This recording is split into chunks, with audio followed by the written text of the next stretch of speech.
Video rekaman detik-detik petani diserang buaya sempat teriak hingga akhirnya hilang. Nasib naas dialami seorang petani, Luther di Kalimantan Utara. Ia diserang buaya saat membersihkan diri di pinggir kanal milik PT Adindo Hutani Lestari di KM 5 Desa Bebatu, Kalimantan Utara, Rabu 16 Februari 2022. Korban merupakan warga Jalan Temanggung RT 02, Desa Bebakung, Kecamatan Betayau, Kabupaten Tanah Tidung, Kalimantan Utara. Kapolsek Sesayap Hilir, Ibtu Jaimin menceritakan Luther saat itu melintasi jalan sepanjang kanal mengendarai mobil bak terbuka bermuatan 10 balok kayu ulin. Ia bersama dua karneknya, Martinus de Pores Ison dan Labo Saputra.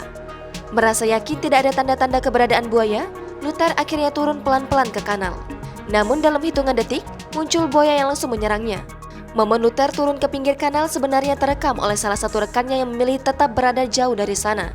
Namun karena terkejut dengan serangan buaya yang tiba-tiba, HP tersebut jatuh dan hanya merekam bagian ekor buaya saja setelah membawa masuk Luther ke dalam air. Luther sempat berteriak hingga akhirnya hilang. Buaya sempat kembali terlihat sudah cukup jauh dari lokasi awal tempat Luther diserang. Dari perkiraan saksi, buaya tersebut memiliki lebar badan sekitar 60 cm dan panjang sekitar 400 cm atau 4 meter. Jangan lupa subscribe, share, komen, dan like ya.